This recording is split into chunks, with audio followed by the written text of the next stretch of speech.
శ్రీ గురుభ్యో నమః. హరి ఓం. శ్రీ మహాగణాధిపతయే నమః. శ్రీ మహాలక్ష్మీ నారసింహదేవతాయే నమో నమః. మనకి ద్వాదశ రాశుల్లో ఏ రాశి ఎట్లెట్లా ఉంటాయి, వాటి ఫలితాలు ఎట్లా ఇస్తారు, ఏమిటి అని తెలుసుకోవడం అనేది మనకు ఉత్సాహంగా ఉంటూ ఉంటుంది. తద్వారా ఏంటయ్యా అంటే ఏదైనా ఇబ్బంది కలిగేటువంటివి వచ్చినట్లయితే వాటిని జాగ్రత్త చేసుకుంటూ ఆ ఇబ్బంది నుంచి బయటపడటానికి కోసమే మనం ఈ రాశి ఫలాలు చెప్పుకుంటూ ఉంటున్నాము. ద్వాదశ రాశుల్లో తులారాశి విషయానికి వస్తే తులారాశి వారికి ఫిబ్రవరి నెల మొత్తం కూడాను అనుకూలంగా ఉంటుంది. ప్రతి పని కూడాను విజయాన్ని సాధిస్తూ ఉంటారు. ప్రతి రంగంలో వారు కూడాను అనుకూలమైనటువంటి వాతావరణం కనబడుతూ ఉంది. అంతేకాకుండా చక్కగా ఈ రాశి వారందరూ కూడాను ఇంట్లో శుభకార్యాన్ని చేయడము, మీ ద్వారా శుభకార్యాలు చేయించడము చేస్తూ ఉంటారు. శుభకార్యాల్లో పాల్గొనడము లేదా శుభకార్యాలు చేయడము ఈ రెండూ కూడాను చేస్తూ ఉంటారు. కాబట్టి చాలా ఉల్లాసమైనటువంటి జీవితాన్ని మీరు గడుపుతారు ఈ రాశి వారి వర్ణంలో, ఎటువంటి సందేహం లేదు. అయితే ఈ రాశి వారికి ఒక్కొక్క రంగం వారికి ఒక్కొక్క తీరుగా ఉండే అవకాశం ఉంది.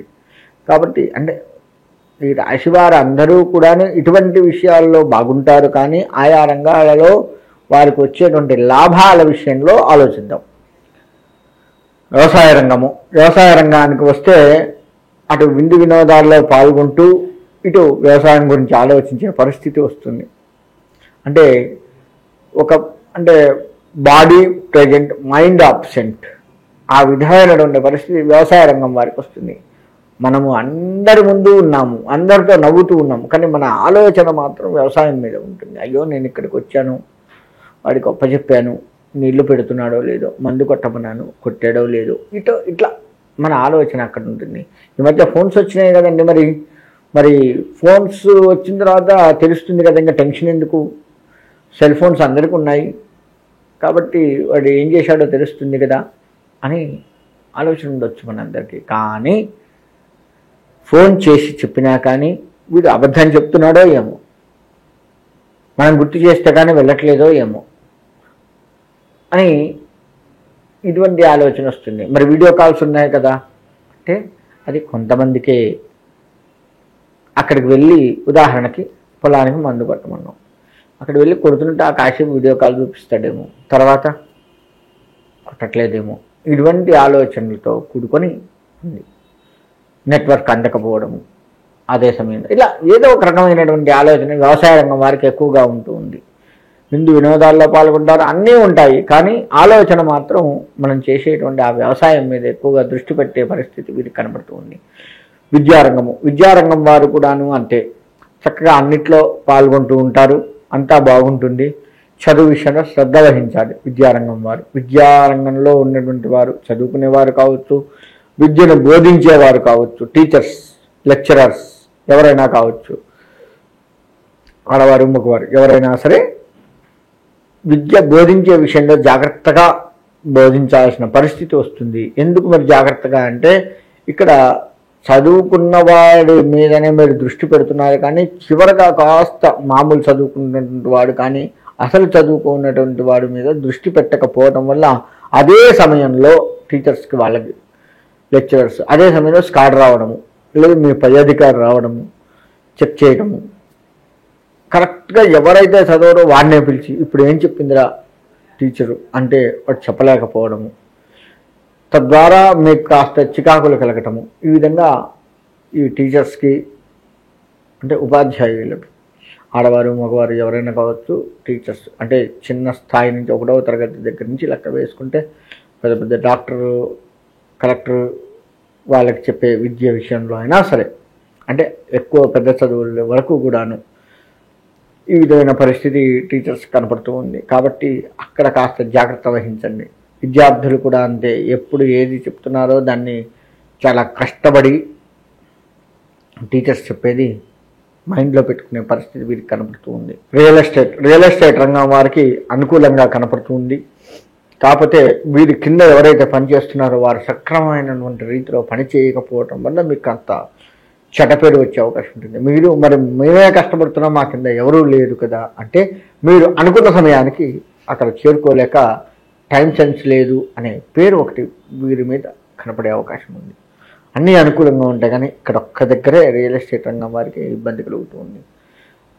ఈ రియల్ ఎస్టేట్ రంగంలో ఆ ఒక్కటి కనుక మీరు సరి చేసుకోగలిగితే ఇక కాస్త ముందుకు వెళ్ళి మంచి పేరు సంపాదించుకునే అవకాశం ఉంటుంది. రాజకీయ రంగం విషయానికి వస్తే వీరు కూడా అంతే, టైం సెన్స్ పాటించడం. కాబట్టి దాన్ని మీరు సరి చేసుకోండి. అనుకున్న సమయానికి 5 నిమిషాల ముందే ఉండేట్లుగా చూసుకోండి. ఉదాహరణకి ఏదైనా ఓపెనింగ్ ఉంది, 7ంటికల్లా వస్తా అన్నవారు మీరు 5 నిమిషాల తక్కువ 7ంటికే మీరు అక్కడ ఉండేట్లుగా ఆలోచించుకోండి. ఎందుకు అంటే అనుకున్న సమయాన్ని అనుకున్నట్లుగా కంటే 1 నిమిషం ముందు, అంటే ఒక 5 నిమిషాలు 10 నిమిషాలు పావు గంట అలా ముందు ఉండడం వల్ల మీకు కొంత కొత్త పేరు తెచ్చే అవకాశం వస్తుంది. సార్ టైం అంటే టైమేరా, అందులో ఎటువంటి సందేహం లేదు అని మంచి పేరు అక్కడ మీకు ఎక్కువగా వినపడి అదే ఈ రాజకీయ పరంగా మిమ్మల్ని నిలబెట్టే అవకాశం ఉంటుంది. కాబట్టి రాజకీయ రంగంలో ఉదాహరణకు ఓపెనింగ్ చెప్పాను, ఏదైనా కావచ్చు, ప్రజలకు చేసే మంచి విషయంలో ఆ స్థలానికి వెళ్ళి చూడాలి అనుకున్న విషయంలో అయినా సరే ముందుకు వెళ్ళినట్లయితే అక్కడ మీ కింద అధికారులు మీ మన్ననలు పొందటానికి చేసేటువంటి ప్రయత్నాలకు ముందే మీరు అక్కడ హాజరవుతారు. కాబట్టి అక్కడ ఉన్న విషయం మీకు పూర్తిగా తెలిసి అక్కడ ఆ స్థలాన్ని ఆ ప్రజల్ని ఇబ్బందులు లేకుండా మీరు కాపాడిన వారు అవుతారు. కాబట్టి ఆ విధమైనటువంటి అంటే మీ మన్నలను పొందాలి అని చేసేటువంటి ప్రయత్నాలని వాళ్ళు చేసే తప్పుదోవ ఏదైతే ఉందో దాన్ని ముందుగా పసిగట్టిన వారు అవుతారు. అందుకని మీరు ముందుగా వెళ్ళినట్లయితే మీ పేరు ప్రతిష్టలు బాగా పెరుగుతూ ఉంటాయి రాజకీయ పరంగా కూడాను. కాబట్టి ఆ విధమైనటువంటి జాగ్రత్తలు తీసుకుంటూ రాజకీయ పరంగా ముందుకు వెళ్తూ ఉండాలి. ఇక వ్యాపారస్తులు అనుకున్నట్లుగా ముందుకు వెళ్తూ ఉంటారు, అనుకున్నది సాధిస్తూ ఉంటారు. అనుకున్న వ్యాపారం ఏదైతే ఉందో దాన్ని చక్కగా తీర్చిదిద్దుకుని ఆ వ్యాపారంలో మెలకువలు నేర్చుకునేవారైతే నేర్చుకున్నవారు దాన్ని పసిగట్టి దాన్ని చక్కగా ఆ సమయానికి మనం నేర్చుకుంది ఏదైతే ఉందో దాన్ని వాడుకుంటూ ఆ వస్తువుని అమ్మే పరిస్థితి వీరికి కనపడుతూ ఉంది. తద్వారా లాభాన్ని కూడా చేకూర్చుకుంటారు. నాణ్యత విషయాన్ని కాస్త ఆలోచిస్తూ వ్యాపారం చేయండి. ఇటు వస్త్ర వ్యాపారులు కావచ్చు, ధాన్య వ్యాపారులు కావచ్చు, ఏ వ్యాపారం అయినా సరే కాస్త నాణ్యత చూపించండి. ఎందుకంటే ఒక్కొక్కసారి మీ దగ్గర ఏమవుతుంది అంటే